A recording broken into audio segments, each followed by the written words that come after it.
Bon bah les gens, bien revenus sur cette vidéo, donc je pense que vous avez trouvé avec qui je suis avec Fabien. Salut. Je suis avec Fabien aujourd'hui et on est dans un bar, enfin dans un café même plutôt, mais bon, j'ai pas envie de renommer les vidéos donc on va dire que c'est un bar. Tout à fait. Pour vous faire un petit barré, parce que cet homme est complètement barré dans sa vie. Je crois, je sais pas en fait. Tu veux bien nous dire un peu ce que tu fais, parce qu'il y a peut-être des gens là qui te connaissent absolument pas. Mais c'est même sûr. Enfin, moi je pars du principe que tout le monde te connaît, mais... Non mais pas du tout, je m'appelle Fabien Olicard et j'ai une passion pour le mentalisme. J'ai une chaîne où je parle du mentalisme, j'en fais, j'explique comment je le fais, pourquoi je le fais, ce genre de truc. Il y a quelques années quand je disais que j'étais mentaliste, personne ne savait ce que c'était. Ouais. Après il y a eu la série et depuis la série, personne ne sait ce que c'est. Ça n'a pas changé du tout, tu vois. Ils ont une mauvaise idée maintenant, ils pensent qu'ils savent ce que c'est, mais ils ne savent pas. Une espèce de fantasme comme ça. Tu as une chaîne YouTube, mais tu fais aussi des spectacles. Oui, je fais aussi des spectacles, toujours de mentalisme. En fait, tout ce que je fais a rapport avec le mentalisme.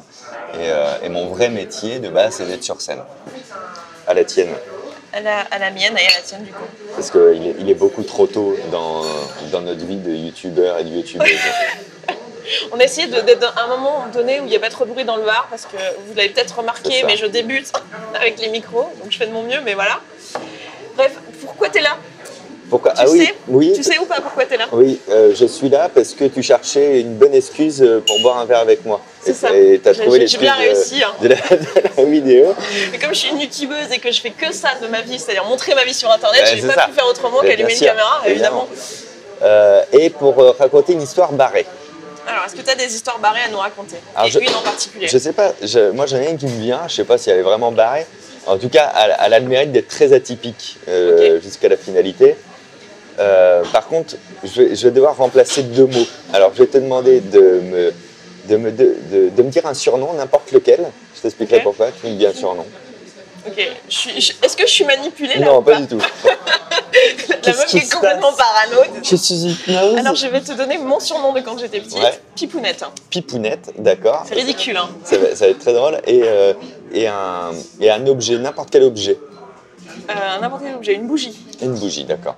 Alors en fait, parce que cette anecdote barrée, elle concerne une marque pour qui j'ai travaillé, je ne vais pas la citer. Okay. Et il y a un objet que j'ai à citer dans l'histoire, et si je le dis, vous allez en déduire la marque, et donc ce sera une bougie à la place. Donc c'est une marque de bougie. Voilà. Tu travailles avec des marques de bougies maintenant. La marque de bougie. Et donc un jour, je me fais contacter par Pipounette. Donc je me dis, quand même, c'est Pipounette, quoi. Tu vois, je peux pas rater ça, quoi. Ça donne un autre sens, hein, t'as vu l'histoire. Je peux pas rater ça. C'est hyper intéressant de travailler pour Pipounette. Il y en a plein à ma place qui aimeraient bien. Donc j'ai rendez-vous dans les locaux, tu vois. Ils ont leur siège, Pipounette à Paris. Et je rencontre une première personne de l'équipe qui m'explique qu'ils aimeraient que je fasse un spectacle mais adapté à leur marque. Et à cette époque, c'est la première fois que je travaille pour une aussi grosse marque et pour une personnalisation aussi complète. Et j'ai fait que des conneries. Ok. Mais sans le savoir, c'est ça que c'est. Bon, du coup, on va en apprendre. Qu'est-ce que tu as fait comme conneries? En fait, c'est des conneries de décision. C'est-à-dire que, putain, je trouve ça passionnant, ils me demandent de créer des effets, donc je fais plus des effets de magie à ce moment-là que de mentalisme. Il faut que ce soit international, donc sans parole si possible, parce que tout le monde ne parle pas anglais ou une autre langue dans la salle. Et je commence à gratter plein de trucs et je leur explique, tu vois. Et à un moment donné, je leur dis, par exemple, moi je vais rentrer sur scène et pour symboliser la légèreté sur le produit, qui est un mot-clé, etc., il y a une bougie qui est sur scène qui va se lever. Bougie, hein, c'est pas vraiment une bougie, hein, vous assure. Et je vais attraper la bougie et moi je vais m'envoler un petit peu avec la bougie. C'est génial, mais c'est pas l'esprit Pipounette. Pour plus correspondre à Pipounette, il faudrait qu'il y ait plein de bougies partout. En fait, c'est l'histoire qui est barrée, c'est pas là. Et alors, j'ai dit plein de bougies, ok, mais c'est pas le même budget parce que, ah oui, ça c'est le point commun de toutes les grosses marques, c'est qu'il n'y a pas de budget après pour faire ta création. Donc, non, on peut pas plein et tout. Je sais, bah écoutez, dans ces cas-là, on va faire avec deux. Une bougie qui arrive dans chaque main et je m'en voilà. Et là, je me suis rendu compte, bien après en fait, de ce qui se passait en interne. C'est-à-dire que la personne qui me dit ça, j'ai dit, ok, je ferai avec deux bougies. Elle dit à sa supérieure, il fera avec plusieurs bougies. Ce qui est une vérité, mais on sait que c'est pas vrai, tu vois ce que je veux dire ? Donc la personne à qui a dit plusieurs bougies, a dit à sa supérieure, il y aura plein de bougies. Et en fait, au final, on dit au DG, il y aura des centaines de bougies comme dans la publicité. Ok. Et donc ça, c'est le premier mensonge qui va faire que je vais me prendre une pression terrible après le jour J, quoi. Entre-temps, il me rappelle souvent pour revoir des choses. Et je me prends toute la pression de ces équipes-là. Et je ne connaissais pas la pression du monde de l'entreprise comme ça en interne. c'est terrible. Je crée quand même un truc que je considère être cool. Et on arrive le jour de l'événement, donc c'est dans le 16e. Prépare mon petit matériel et tout. Je me prends encore de la pression, beaucoup trop. Et juste avant de monter sur scène, il y avait 200 qui s'installent et tout. Et je dis à mon pote, c'est toi qui fais l'ouverture. Donc il devait prendre un journal, le déchirer, le reconstituer en faisant ça. Et il y avait quelque chose de marqué dedans. Il fait ça, ça se passe pas de ouf. Ouais. Les responsables viennent me voir derrière, ils font ouais, c'était pas terrible et tout. J'espère que la suite sera mieux. Tu dis pas ça à quelqu'un qui est en plein truc, on pourra pas la changer. Tu vois ce que je veux dire ? On pourra pas la changer. Et là, j'ai une suite où, avec des tubes à essai, je dois mettre de l'eau, ça change de couleur, ça doit rappeler un de leurs spots. Et ils prennent mes tubes et ils font ah, et puis ça, c'est pas Pipounette dans l'esprit, quoi. Mais attendez, quoi ?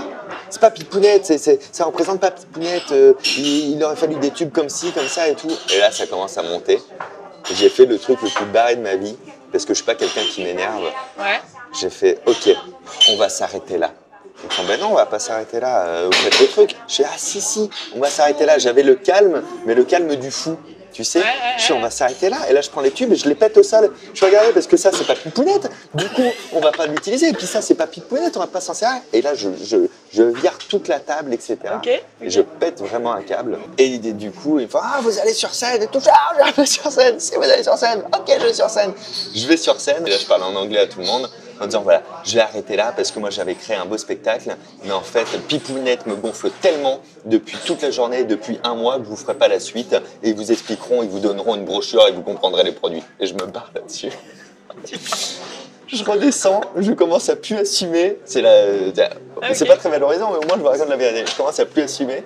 Et c'est-à-dire, le temps qu'eux ils gèrent ça sur scène, moi je plie le matériel derrière avec mon pote. Et tu vas pour te barrer ? Et je me casse en fait. Je me casse par une porte de derrière. Je me barre, je donne pas de nouvelles. Évidemment, je fais pas la deuxième représentation qui était une semaine après. Et à la fin, j'assume tellement pas que je suis tellement lâche que je n'envoie même pas la facture. Tu vois ce que je veux dire ? J'ai même pas demandé mon reste qui me rembourse les frais et tout ça.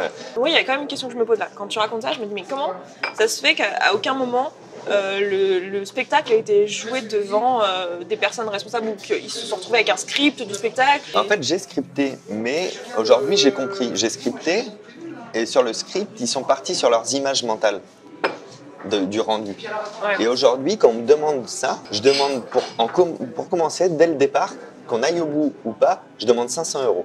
Ouais. C'est pas pour moi, c'est pas pour me faire de l'argent de poche, c'est 500 €, je vais m'en servir pour payer un graphiste qui va faire un storyboard du spectacle avec les vraies images. Parce que dès qu'on touche à la magie, au mentalisme, à ce genre de choses, les gens s'imaginent. Voilà, si je te dis, bah écoute, il y a un chaudron qui va arriver avec de la fumée, toi t'imagines le chaudron que tu veux dans la tête, la quantité de fumée que tu veux dans ta tête, mais c'est peut-être pas ça la réalité parce que ton budget n'était pas assez conséquent pour qu'on puisse louer le matériel, etc. Et du coup, c'est un petit chaudron comme ça et il y aura 10 secondes de fumée. Mais bon, j'étais beaucoup plus jeune qu'aujourd'hui et ça a été, en fait, c'est toujours intéressant un truc barré ou un truc qui se passe mal parce qu'il y a toutes les leçons que tu peux en retirer, tu vois. C'était la question que j'allais te poser, du coup, qu'est-ce que t'en retiens ? T'es arrivé des trucs graves à cause de ça ? Non. Mais par contre, au début, j'ai fait un déni complet de cette journée et de ce travail-là. Donc, je voulais plus en entendre parler. Même mon pote qui était avec moi, j'ai dit on n'en parlera plus jamais, ok ? Et en fait, quelques jours après, une semaine après, là, je l'ai appelé, on en a reparlé. Et moi, j'ai commencé à comprendre, à passer au-delà de Pipounette, c'est des cons. Ils sont ce qu'ils sont, ils ont leur méthode de travail.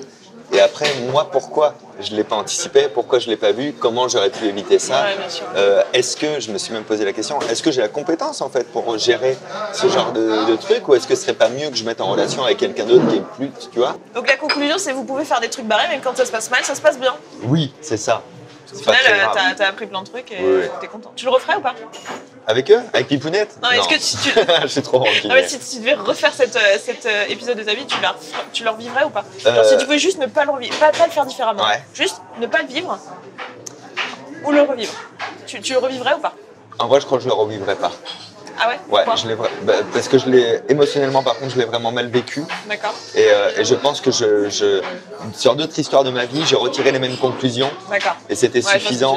Et du coup, là, c'est trop violent. En fait, c'est un des rares trucs de ma vie, vraiment. Peut-être même le seul, où si on me donnait le choix de pas le revivre, je dirais ah non. Mais c'est quand même intéressant. Ça a été un accélérateur en vrai, donc c'est super que j'ai pu le vivre. Mais si en toute connaissance de cause, on me remettait devant le truc. Écoute, merci d'être venu. Mais merci à et toi d'avoir de partagé m'avoir ça. invité à boire un café avec tes abonnés. Je suis ravi de boire un café avec vous. Je pense que vous verrez ça en janvier. Donc nous, Oui, on est en bonne mode, année. c'est Noël, il y a des sapins et tout, mais vous verrez ça en janvier. Bonne année à tous. Bonne année. Et puis on vous embrasse et on vous dit à bientôt.